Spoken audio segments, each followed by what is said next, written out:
Hello everyone, welcome back. We're introducing ourselves with a new character, and it looks like it's a breaker, but she is an element of ice, which is going to be fantastic for anybody that's looking up for a breaker. I'm not sure how good she's going to be. I'm pretty sure she could be fairly decent when it comes down towards just picking up a breaker in general with the character wise. When only weapons are equipped with one hammer, which is pretty common with breakers nowadays with Last Cloudia. If not, then I'm kind of shocked. Anyways, everyone builds something different. Skills attacks to enemies are more likely to fate, so anything that gets dazed or stunned like that, that's actually good news for people that want to take considerations of actually looking for a crowd controller character, which is going to be this character.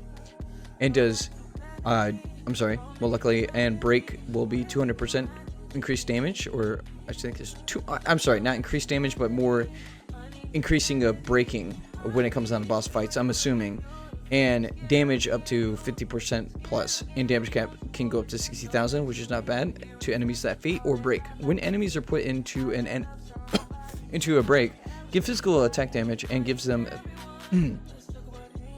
break and give a physical attack damage with 30% buff and restores HP by 25% to all allies. So each time you break an enemy, I'm assuming you're gonna get a buff increase by your damage and restores 25% to HP to all allies. I'm assuming the break damage will also go to allies. It does say and restores, so I'm assuming that the damage is going to be put towards your team, which is fairly nice to actually have, unless, you know, this is JP, so it could be just for her and your allies just get the HP, but I think they're going to get both, so I'm going to assume with that, because it doesn't clarify that good. I mean, it does, but you know, you never know.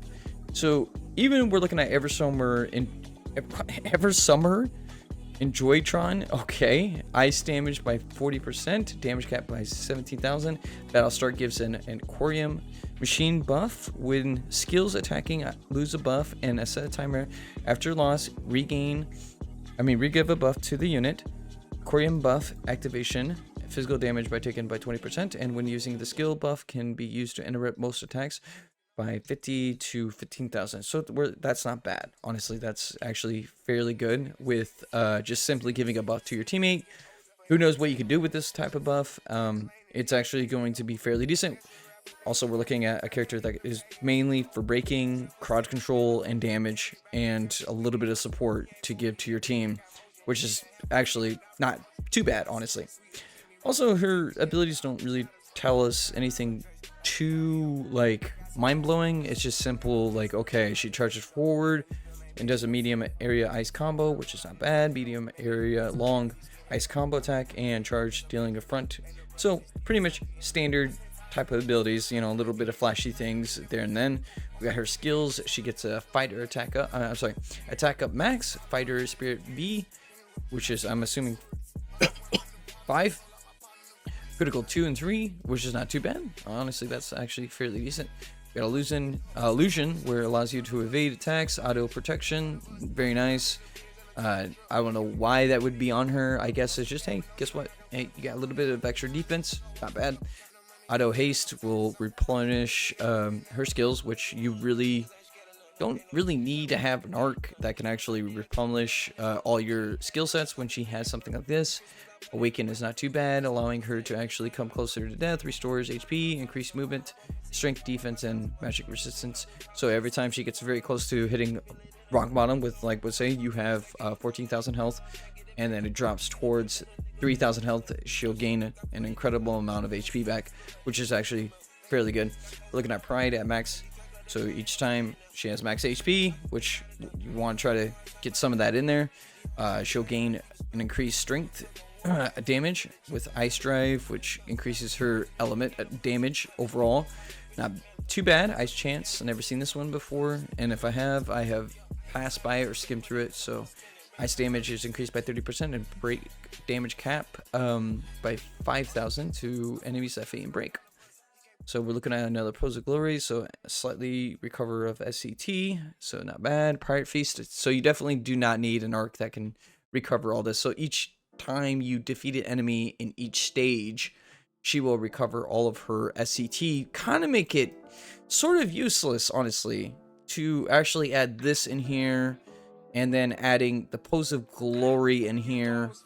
I mean, the Pose of Glory kind of makes sense in a way, because each time an enemy is defeating on sight by whoever on your team, you could see this actually being okay, but like, you're gonna get this, all your skill sets back here overall, especially when you can actually cap SET.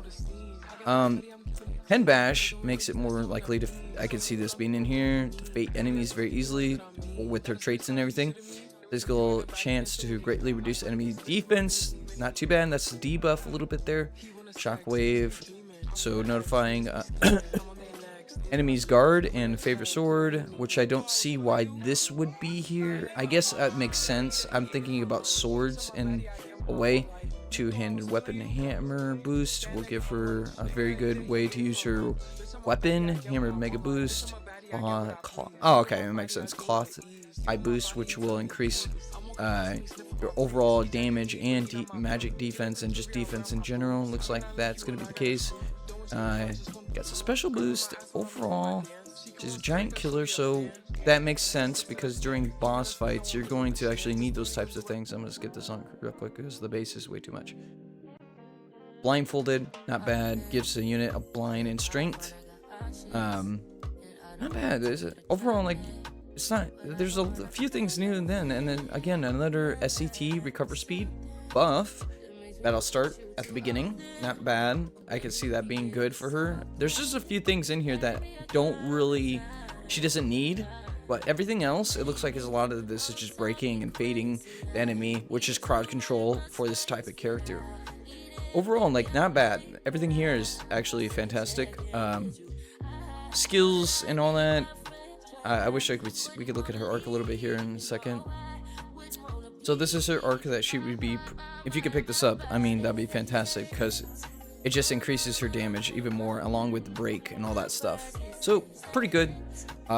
Even the things in here is somewhat good. I mean, she already has this. I mean, taking this would be pretty good. Each wave gradually boosts damage max by 20%. Not bad. So each time you're into defeating a wave, or I should say, I think a wave would be a better way of saying it. Yeah, so you'll get increased damage, so it's not too bad, honestly. So both claws and when both claw and cloths are equipped, claw strength is 15 and cloth and defense is by 30%. That's not bad. And magic defense. So overall, like, not too bad to pick up. Overall, the general, you want the arc trait, to be fair. And we're looking at the item here. Fire and ice damage by taken by oh, that's not bad. The defense is like 211, along with the magic defense is 156. That's actually not too bad, along with taking less fire damage, I believe. I'm just making sure. Is that fire damage? Ice and fire. Okay, so pretty dang good. Overall, the question is, like, do you want a character? Do you need another breaker character? Do you need a character that actually needs to get you to a certain position? Do you not have enough characters? Can this character benefit your overall genre of team? The question remains to be answered, which I'm just going to answer. I think yes, overall. It doesn't state in her traits that you need to have all of these characters to work with it. So for an example, certain characters, if they're dark units and their trait only works with dark units, then that's just how it's going to be. That character can only revolve around dark units or one dark particular unit that could be on your team. So there'll be characters like that. But it says here, though, it doesn't state, what type of element you have to have in your genre. It just states when a unit puts an enemy in break, give a physical attack damage by 30% buff and restores HP to all allies. So, great character if you want to bring up a little bit of damage into the team. I don't see the issue of not wanting to pick her up. However, it's all about the collabs. You know what I'm saying? Like, right now, I would save up for tickets and focus mainly on that. And then if you don't get it, the arc or her, I mean, you could roll a couple times if you truly want a character like this. If you're looking for a breaker, just support damage, just a little bit of damage, more of like into breaking. If If anything, I'm pretty sure she could do a lot of damage later on because she is a crowd controller. Could you imagine her PvP? And that's a lot of crowd control going on there. There's going to be a lot of stunning. There's going to be a lot of just, I want to say like stunning, fading. They're both the same. You stun a unit, you're going to do a lot of like crowd control. It's not bad. It's not a bad character. If anything, this is a character that I could probably think that, hey, that could be something to be using guild battles and arenas. Because there wasn't anything that states that cannot be used in the arena, and there probably could be on the YouTube video. It isn't. I did look at it a little bit just to see who the character is going to be, and that was it. Want to surprise myself into making a video like this. But overall, I mean, character, not too bad. If you want to pick her up, pick her up. I don't see a reason not to, unless you already have like plenty of breakers. Then I would avoid it unless you really want a character that would be just simply overall. You're not gonna see a character until every summer, I'm assuming. So this character is the same. I won't talk about too much of this character. This is basically a debuff attacker type of character. So I mean, if you want a character like this, I'm pretty sure a lot of people have. She does hit hard for attacker. I mean, she hits hard, really hard. And before I actually do anything like that, she does have debuffs, and I don't understand why she has this in here. Maybe there's a reason. If you want to see yourself casting magic damage, I'm not quite sure why that's in there, honestly. That's actually really weird why that's in there. Like, she has magic up and everything. From what I read in her traits, there's just no reason for that. It's mainly for just damage. So weird that she would have that. I guess if you want to see yourself casting magic, go for it. I don't see the reason why not to. Well, overall, yeah. Anyways, I hope you enjoy my take. Before I go, let me go ahead and see what kind of ticket I want to review for myself. So we're just going to open the trading space. This arc is going to actually... Wow, wait, you could just... Hold on, wait. I'm going to hit myself. I was about to say, hey, dude, you could get this. Oof. Actually, I'm probably not going to do this. I'm going to have to review what I want to do here. I want to try to avoid picking just yet. I want to do a little bit of research because I need particular certain arcs for this one. So yeah, okay, anyways, we'll just end it here. Have a wonderful day, and be safe, everyone.